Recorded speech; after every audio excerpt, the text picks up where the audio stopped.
Now, as we proceed very quickly, I'd like us to note the following about fasting. Number one, you don't fast to impress men or God. Please, this is important. You don't fast to impress men or God. You don't fast to boast or brag about it. I remember a young man, he will carry his phone and say, this is my 21 days of no food. I said, so what is the aim of this information? So just to let you know. Totally useless in terms of result. That guy fasted until something went very, very wrong.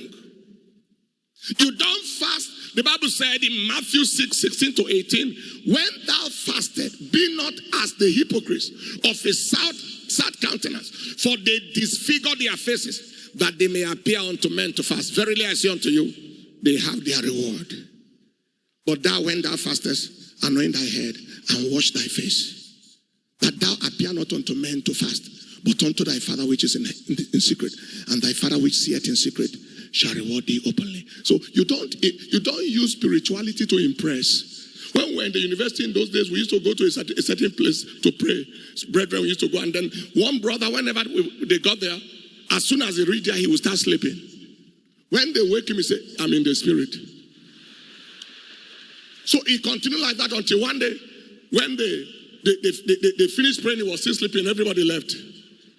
So later on, when he woke up, he said, why did you people leave me there?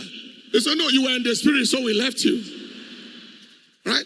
He was trying to impress people with being in the spirit, and that was not right. We don't do spirituality for impression.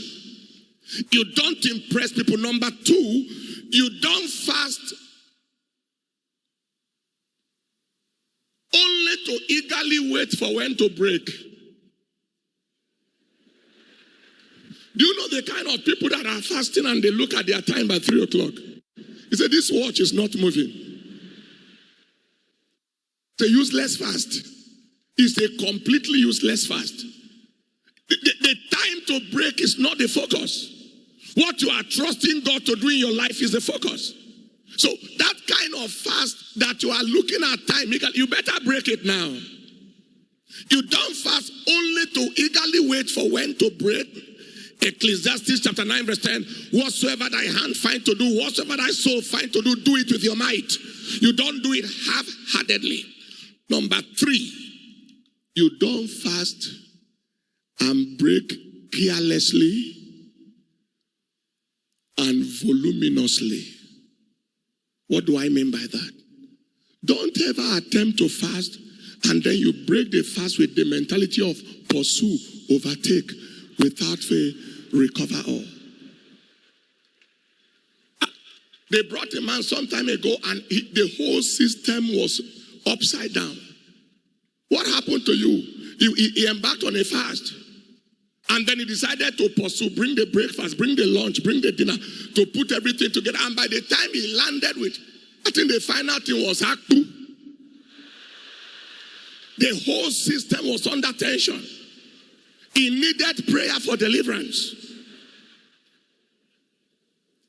So madam, bring the breakfast, bring the lunch, bring the dinner. That's not, don't do yourself such injustice.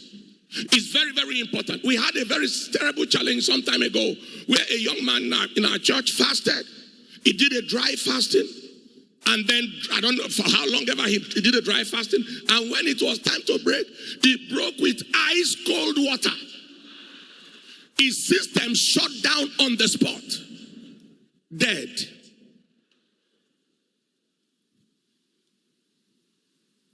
Wife came, everybody came.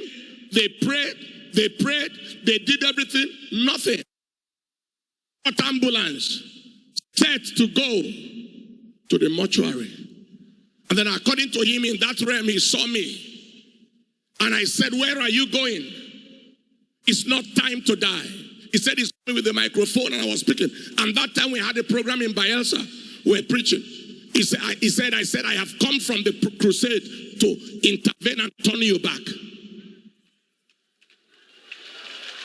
I think they just showed that young man right there, in the middle there. That was what brought him back. in fasting and in breaking of the fast, especially if it's for any duration, let's ensure that wisdom is applied. Fourthly, you don't fast without active spiritual engagement. You don't fast without active spiritual engagement in praying and studying the word. You don't fast without the active engagement of prayer and study of the word. Acts chapter 6 and in verse 4, the Bible said, the apostle said, we shall give ourselves continually to prayer and the ministry of the word. The lubrication of the fast, the fuel, the grease of the fast is the prayer and in the study of the word. Now, I stand here to announce today, every battle of your life is declared over forever. If you are saying amen, say louder, amen. I said the battles of your life are over forever.